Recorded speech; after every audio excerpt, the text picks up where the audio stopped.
Sobre la soledad quería hablar un poco, por muchos motivos, pero cada vez me encuentro en la oración, en la liturgia de la iglesia, en las traducciones, mejor dicho, ¿no?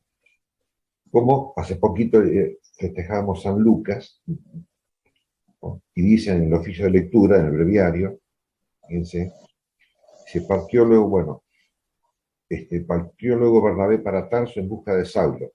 En cuanto lo encontró, lo llevó a Antioquía. Antioquía, que su primer obispo fue San Pedro también. Allí estuvieron los dos durante todo un año con la comunidad e instruyeron a muchísima gente. Pero el texto griego, que es el original, dice, se congregaban en la iglesia.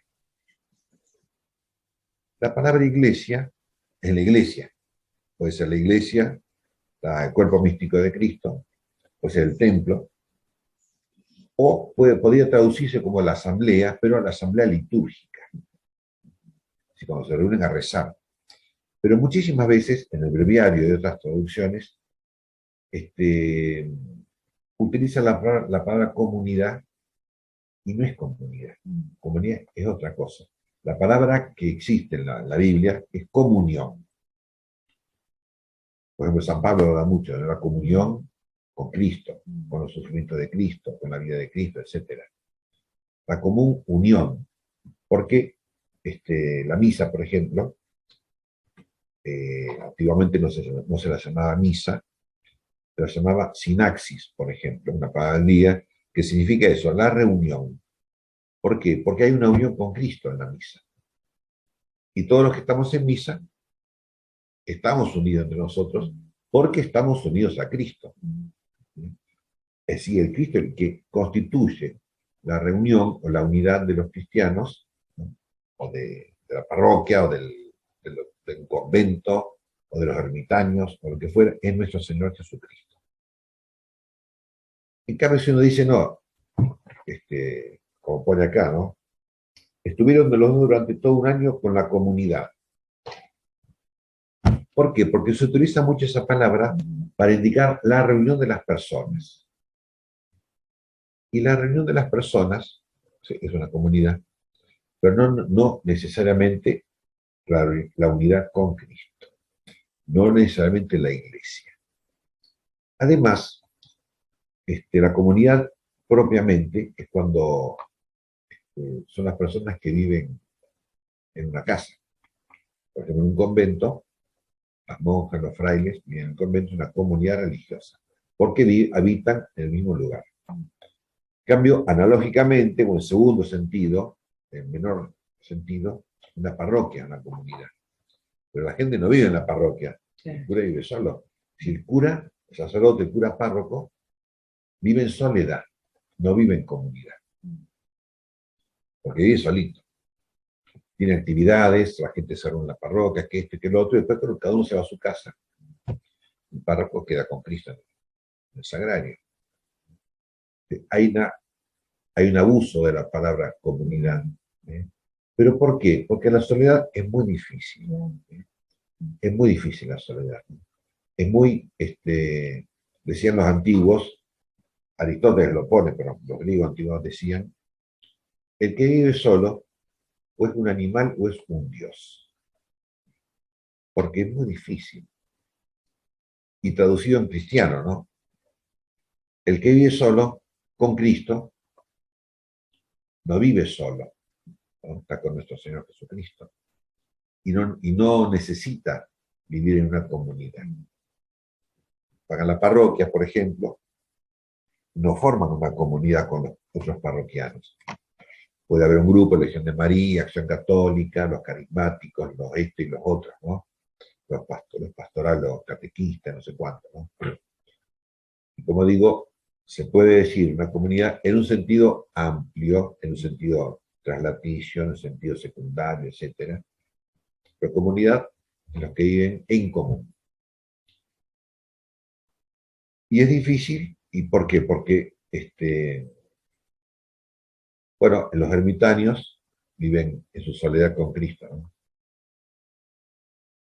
Pero los que no son ermitaños, es decir, los que no están consagrados a Dios, consagrados por los votos de pobreza, castidad y obediencia, ¿no? Entonces, y están solos. Es muy difícil, mucho sufrimiento. La soledad produce sufrimiento, ¿no? Realmente, cuando no está Dios. Y cuando está Dios también, ya vamos a ver también en qué consiste el sufrimiento de Cristo. ¿Sí? Pero por lo tanto, o por lo pronto, la soledad sin Cristo produce sufrimiento. Por eso mucha gente no quiere estar solo, ¿viste? No, está siempre conectado con alguien. ¿No? Incluso había, no sé si ahora también, ahora es más fácil, ¿no? Por internet, había una grabación para los que estaban solos y no querían estar solos, ¿no? Una grabación de ruidos de casa. Entonces, cuando estaban solitos, ponían un grabador, ¿viste? Se escuchaban ruidos de pasos, ruidos de las puertas que se abren, ruidos del baño, ruidos de la cocina, y esto, para no sentirse solos, ¿no? Porque es difícil, ¿no? Pero la soledad también puede ser un regalo de Dios, puede ser, ¿sí?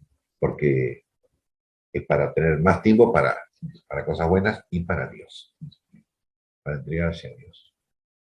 Es difícil, ¿sí?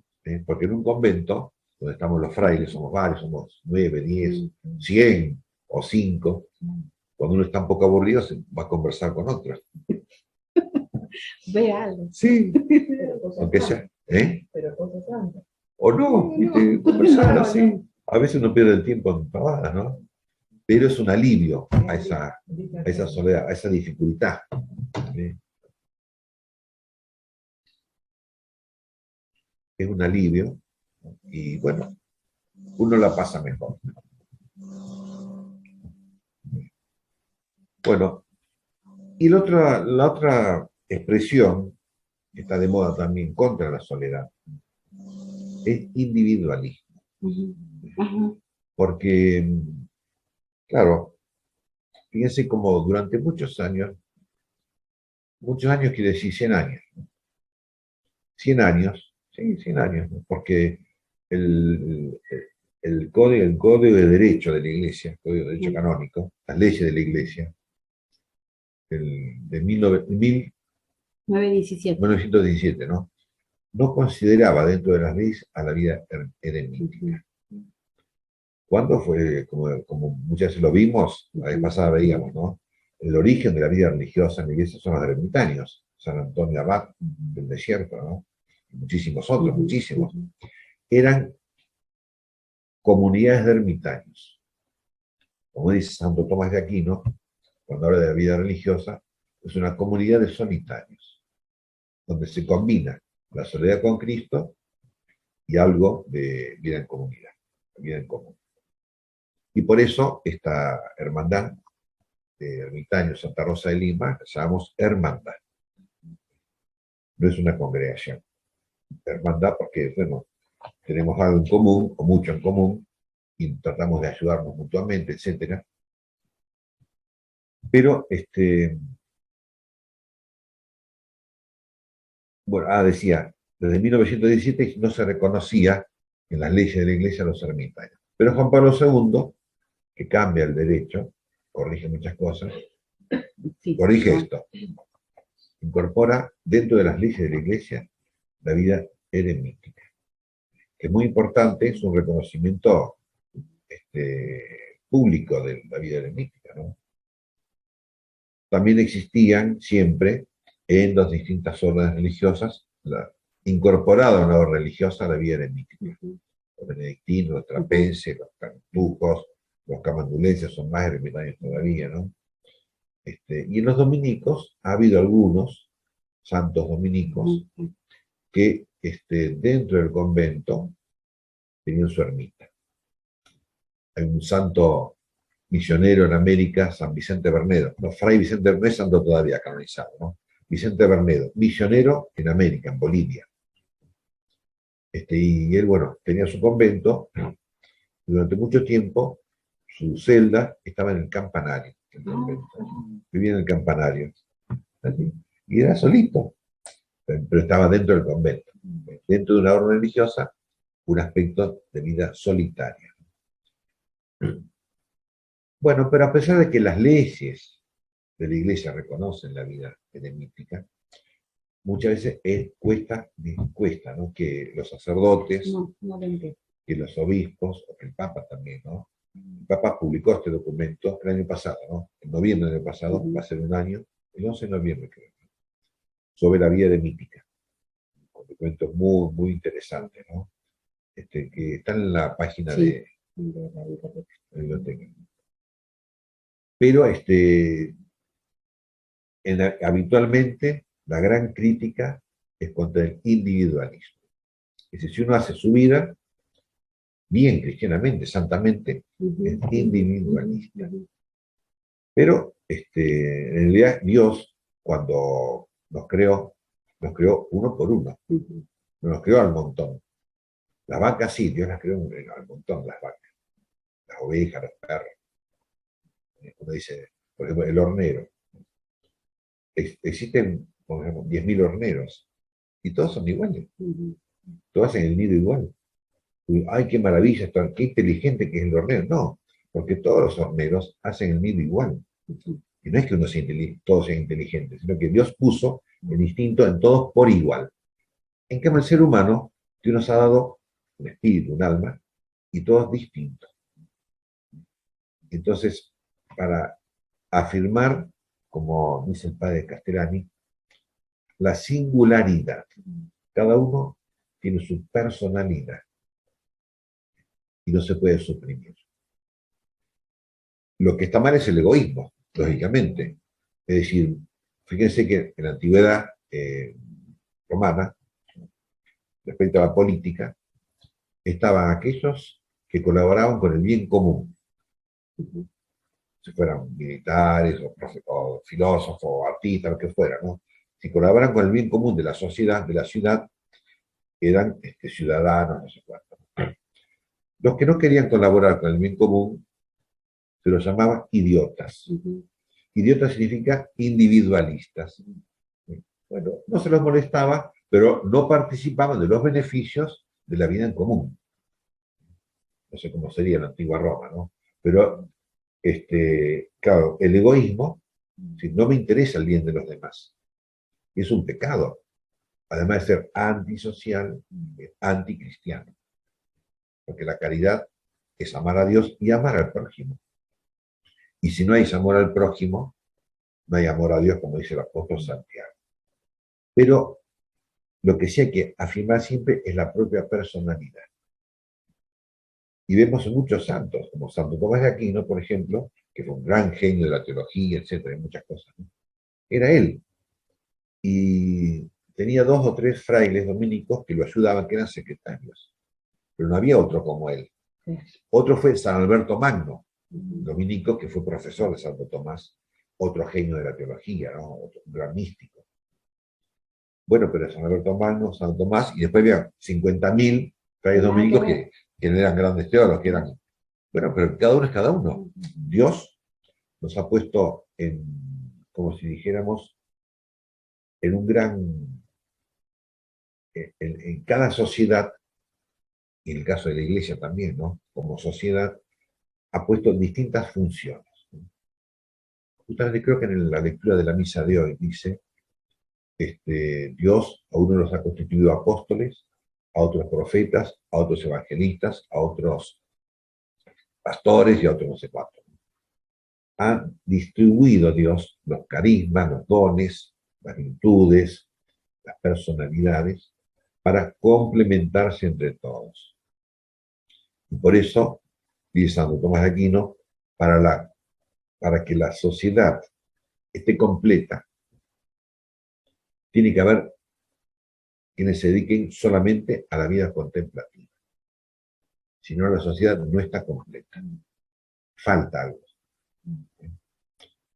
Es como, por ejemplo, supongamos en el campo de la medicina. Tiene que haber médicos pediatras, tiene que haber médicos gerontólogos, médicos cirujanos, dentistas, enfermeros, kinesiólogos, quiroprácticos, y tiene que haber investigadores, que sería la rama contemplativa de la medicina, para que descubran las enfermedades y los remedios. Y en la iglesia lo mismo. Tiene que haber necesariamente contemplativos. Y además tiene que haber ermitaños para que esté completa la sociedad. Y entre todos, construir, preocuparnos y amar el bien común, el bien de toda la iglesia y el bien de todo el mundo, porque la iglesia existe para la salvación del mundo. Entonces, la, la evangelización de América, como decían los reyes de España, es una obra gigantesca, y muy grande, muy importante, ¿no? Sin embargo, faltó la vida contemplativa masculina. Recién en 1800 y algo se fundaron los primeros monjes benedictinos, ¿no? Faltaba eso. Bueno, ahora se completó. Hay muchas órdenes monásticas, etc. Bueno, pero hay dificultades para la vida solitaria, para la vida eremítica. Y es en primer lugar la asedia. La asedia, de la palabra Casiano, han leído esa con Casiano, sí. La asedia dice, bueno, también la llama el demonio del mediodía. Es decir, llega un momento del día, al mediodía o el momento que fuera, ¿no? O a la noche, sí, cada uno tiene su raye. Sí. Llega un momento en que uno ya no sabe qué hacer, se aburre, se cansa, porque la oración es cansadora. La oración es una actividad, digamos así, no humana, es una actividad divina. El trato con Dios. No es hablar con el vecino. Es decir, es un esfuerzo sobrehumano, sobrenatural. Y por eso la naturaleza humana, la persona humana, en su naturaleza se cansa, se aburre. Es una tensión. Que también, dice San Tomás, la contemplación, unión amorosa con Cristo, con Dios, transforma la fatiga en descanso y la tristeza en alegría. Pero no la suprime, ni la fatiga ni la tristeza quedan suprimidos. Y cada tanto nos da la asedia. Casiano pone el demonio de la asedia. Es un diablito, especialmente dedicado a cansarnos, a hacernos aburrida la vida contemplativa. Y entonces, dice Casiano, el monje, porque en la tradición monástica de Oriente, ¿no? Los monjes comían a las 3 de la tarde. Entonces, claro, al mediodía, uno empieza a mirar el reloj, ¿cuánto falta para las 3 de la tarde? Entonces empieza a mirar el reloj y nada, nada. Entonces le agarra un poquito de angustia, ¿no? De ansiedad. Y es verdad, ¿no? Entonces, dice Casiano, entonces uno busca algo para distraerse. Entonces dice, bueno, hay otro monje acá cerca que tengo que ir a conversar con él. Y busca así excusas para abandonar la soledad con Cristo. Porque es aburrido, cansador y todas esas cosas. Es difícil, ¿no? Pero tener su paciencia también. Tener su paciencia. Hay que tenerse paciencia. Y dice Casiano, no hay que salir. La celda era donde vivían los ermitaños, ¿no? No hay que salir de la celda, hay que aguantársela. En todo caso, echarse a dormir, dice. Pero no salir. No salir. Y, claro, en aquella época, Casiano es del año 400 más o menos, ¿no? Y no había internet. Ahora. Ahora hay internet. Claro, entra, no hace falta que no salga. Claro, no hace falta salir para encontrarse el mundo. Puede entrar en esta casa. Fíjense, cuando existía la televisión, cuando empezó la televisión hace 50 años, un poquito más, ¿no? Había muy pocas casas tenían televisión. Pero donde entraba, decía el cardenal Ratzinger, una de las causas de la decadencia de la vida religiosa es cuando metieron la televisión adentro. Y ahora con internet, que es tan fácil. No, sí. El telefonito tiene todo. Tiene todo, ¿no? Y bueno, tiene su tecnología que puede crear adicción y tantas cosas, ¿no? Una enfermedad. enfermedad psicológica. Y la asedia entra por ahí. O sea, la facilidad que tenemos para distraernos. Como decía Santa Teresa, que muchas veces hemos visto, divertirnos, apartar, agarrar otro camino diverso del camino de Cristo, ¿no? No del camino de Cristo, del camino de la consagración. Es muy fácil, porque está la asedia, está el diablito de la asedia, el demonio de la asedia, que hace que uno se canse, uno se aburre. Y uno piensa, ¿no? Uno está en su ermita, en su casita, ¿no? Y piensa, bueno, mis amigos, mis primos, mis hermanos, están en el baile, porque hubo un cumpleaños, un casamiento, ¿no? Y yo no podía ir al casamiento, no voy al casamiento, o fui a la misa y no fui al baile de casamiento. Todo eso es la asedia. El diablo, demonio de la asedia, que nos habla todas esas cosas, ¿no? Para apartarnos, para hacernos escapar. Porque es cierto lo que dice Aristóteles, que la naturaleza humana es sociable. No podemos, por eso aquel proverbio antiguo, ¿no? Si uno vive solo y no vive con Dios, se animaliza, se embrutece. Pero si vive con Dios, se diviniza. La sociabilidad es muy importante. Ya hemos hablado de la sociabilidad de los ermitaños según San Juan de la Cruz. Es muy importante la sociabilidad. Porque además, toda persona irradia sociabilidad. Porque nadie nació en una probeta, aunque ahora hay niños de probeta, pero igual tienen su familia y también nació en probeta. Y después no vivimos en probeta, vivimos en la sociedad, en la iglesia y en la sociedad civil también. Ahí estamos. Hasta el ermitaño más ermitaño vive en una ciudad, en el campo, pero hay una sociabilidad. Porque necesitamos mutuamente unos de otros. Pero sobre todo lo que necesitamos es amar al prójimo. Porque la caridad tiene dos preceptos: amar a Dios y amar al prójimo. Pero el ermitaño también tiene que amar al prójimo. No puede decir, bueno, que se arreglen, que se bromen. Me parece que es un síntoma. ¿De síntoma de qué? Que no va bien la cosa. Que no va bien la cosa, exactamente.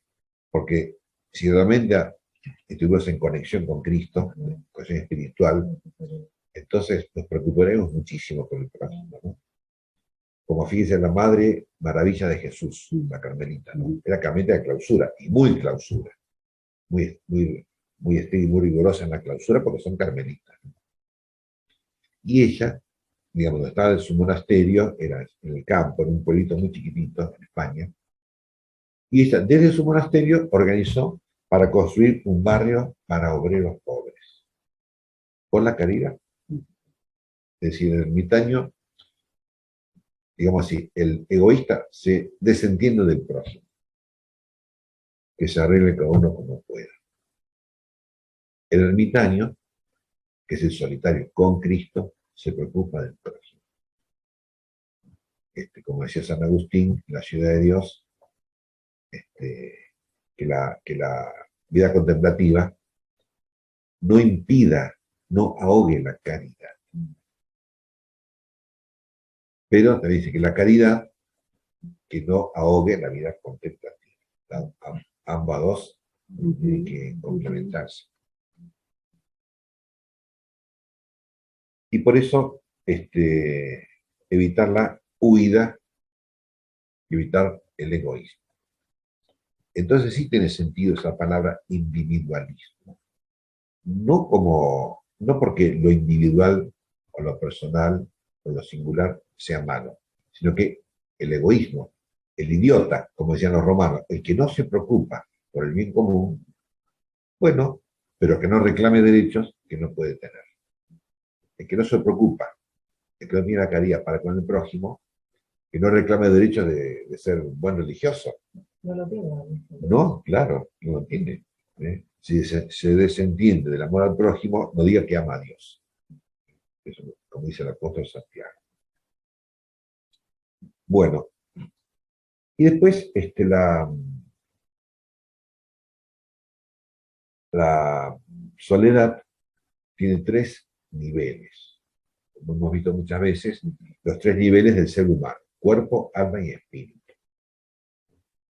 Como les digo, no son tres partes, sino tres niveles de la existencia humana: cuerpo, alma y espíritu. En cuanto a lo corporal, la soledad es muy difícil, porque quedan pocos lugares tan solitarios, tan solitarios, tan solitarios. En Europa, que es un continente pequeño en comparación con América, casi no hay soledades, Me decía. no hay desiertos. En América sí, acá en Mendoza puede haber, en Córdoba, provincia de Buenos Aires, hay desiertos todavía. Pero están los ermitaños urbanos, que llevan su soledad dentro de la ciudad, por distintos motivos, ¿no? Por lo que fuera, motivos humanos, es por la providencia de Dios, porque Dios lo lleva a uno. Esa es la regla para usted. Claro, Hacer el desierto para que está. sí, te haces un desierto en tu propia casa, ¿sí? El barrio, bueno, Dios lo hace, y lo hace bien. Entonces, la soledad respecto al nivel corporal no puede ser absoluta, absoluta, porque necesitamos ayudar al prójimo y necesitamos que el prójimo nos ayude también, ¿no? Y, como digo, no siempre el ermitaño vive en las montañas. En la Concagua se puede hacer una ermita, pero cada tanto los ermitaños tienen que bajar a la ciudad a comprar yerba y azúcar, por lo menos. Las cosas necesarias, o ir al médico, lo que fuera. Hay necesidad corporal. Y por eso la soledad corporal nunca es absoluta, no puede ser. Y después está respecto del alma, la soledad social, digamos así, tampoco es absoluta, como decíamos, porque uno necesita estar conectado de alguna manera con otras personas para ayudar a otras personas, para amar y ser amado. Por eso es una soledad relativa. Y está la soledad espiritual, que es más difícil, que la soledad ante Dios. Y esta soledad ante Dios es para todo ser humano, toda persona humana. Porque uno va a rezar a la parroquia, va a misa, va al grupo de oración y todas esas cosas que hacen en las parroquias, ¿no? En los conventos rezamos el oficio divino, cantamos la misa, todo, ¿no? Pero ante Dios es uno y uno. Es uno solo ante Dios. No, no exclusivamente, porque está la oración en común, la oración comunitaria, que está muy bien, la misa, sobre todo la Santa Misa, ¿no? Pero cada uno de los que están en misa tiene esa relación con Dios que es única y exclusiva, singular, personal, es absoluta. La soledad espiritual con Dios. Porque además, si no aprendemos a rezar solos, no sabemos rezar. Por eso en la catequesis, por ejemplo, en las parroquias, ¿no?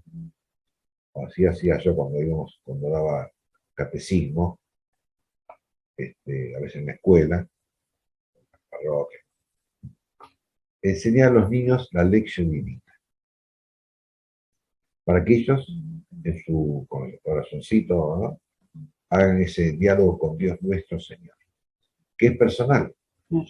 La lección divina puede haber aspectos comunitarios y todo, pero a fin de cuentas es personal, porque Dios quiere conversar con cada uno de nosotros. Un diálogo amoroso, amistoso de Dios con nosotros. Y eso no puede reemplazar ninguna comunidad, nada, nada, nada, nada. Si no lo hacemos, chao. No servimos para rezar. O no queremos rezar más en profundo, que es la oración espiritual. Porque la oración corporal o vocal, esa es fácil dentro de todo, así, pero la oración en comunidad, la liturgia sobre todo, ¿no? un poco más exigente, y la oración en soledad con Dios. Es muy difícil. Por eso, esta oración en soledad con Dios, la oración espiritual, lo llamamos la contemplación infusa, que es un aspecto de la vida contemplativa. Porque vida contemplativa, así en general, todos más o menos tenemos, todos los religiosos, todos los religiosos, todos los conventos, y los ermitaños también. Pero la contemplación infusa, Dios infunde en esta persona, en esta singular, infunde esa gracia de la contemplación, que llamamos infusa, y Dios la da.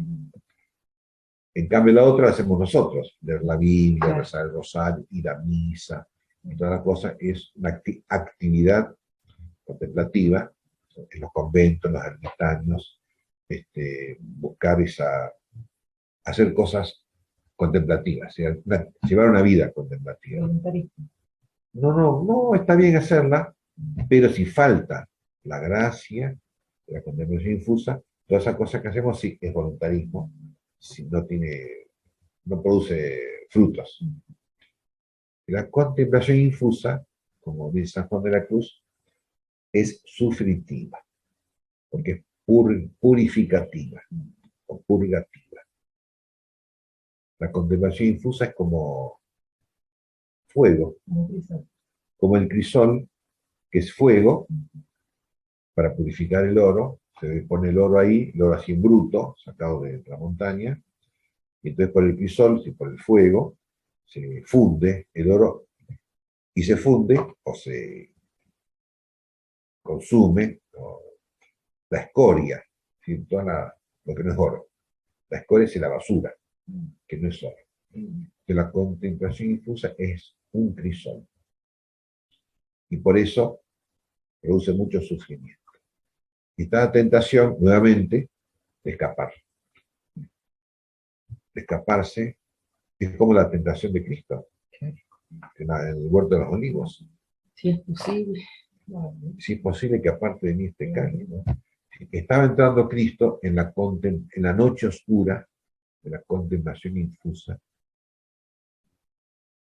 y no digo que quiso huir, sino que su naturaleza humana se espanta. Entonces dijo eso, si es posible que pase de mí este cáliz, pero que no se haga mi voluntad sino la tuya. Es decir, cuando es contemplación infusa de verdad, es algo de mucha caridad, mucho amor a Dios. Entonces, el contemplativo, en este trato personalísimo, singular con Dios, como es por caridad, por amor, entonces dice como Cristo, pero que se haga la voluntad de Dios y no la mía, aunque no me guste, aunque esto y lo otro y lo otro, ¿no? Y se entrega a Dios y a la cruz por amor. Por eso dice, en la misa hay una oración que dice sobre Cristo, su pasión, pasión de Cristo voluntariamente aceptada. Esa es la noche oscura de Dios. Pues San Juan de la Cruz dice, ¿cómo distinguir la noche oscura de la asedia? Y que la asedia es que, digamos, los síntomas son los mismos, ¿no? Uno ya no quiere ocuparse de Dios. Entonces en la asedia, uno que hace va, mira televisión, lee el diario, y da vueltas por ahí. En cambio, en la noche oscura, uno tiene ese desgano, pero persevera en la unión con Dios. Porque la noche oscura es obra de la caridad. Es una gracia que te da Dios. En cambio, la asedia es una tentación del diablo.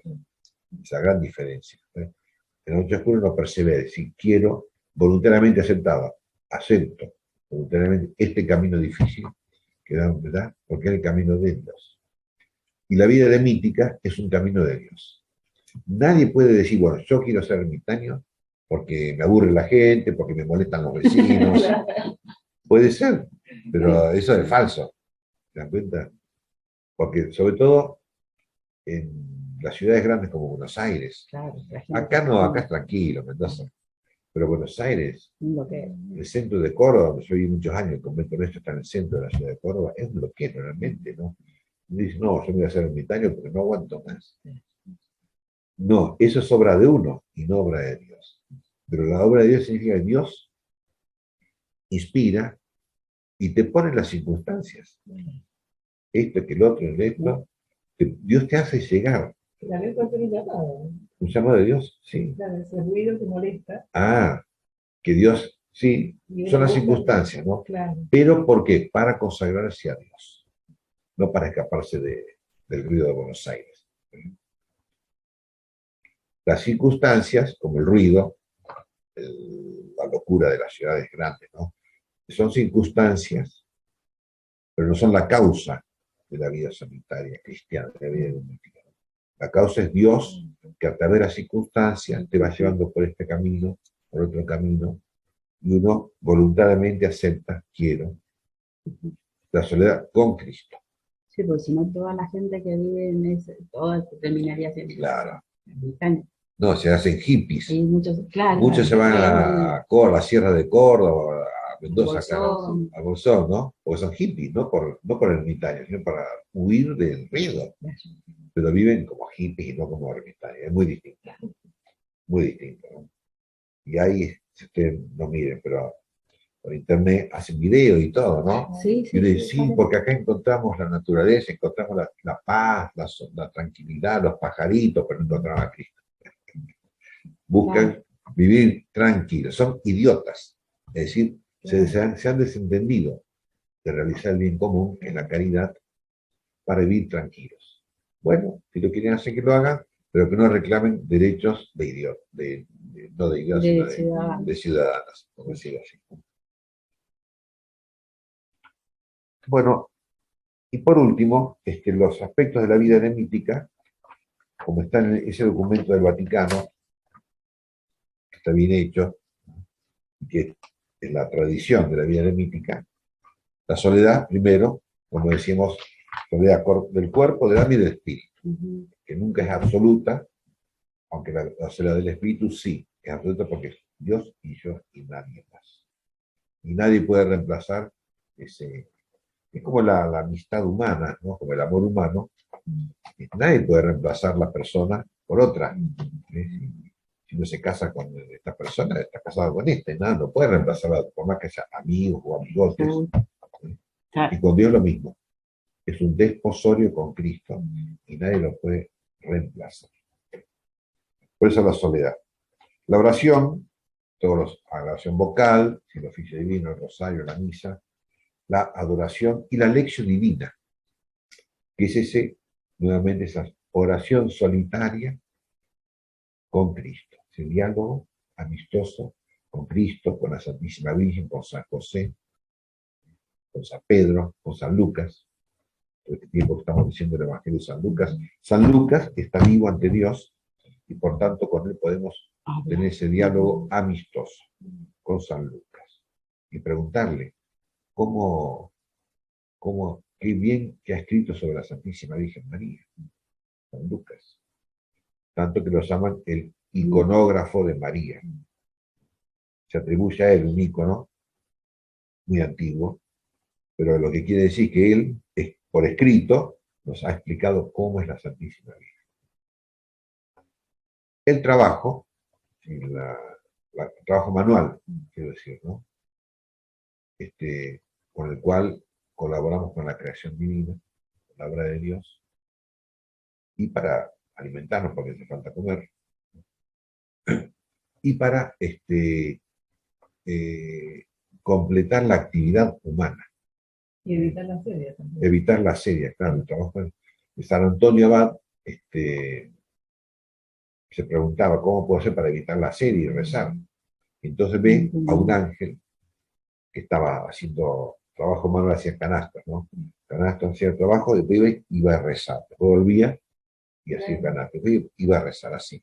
Alternar la oración y el trabajo, la oración y el estudio, constantemente, pero que la oración sea el elemento que, como la sal, ¿viste? Que da sabor a todas las actividades humanas. Y la penitencia, porque Cristo eligió el camino de la penitencia.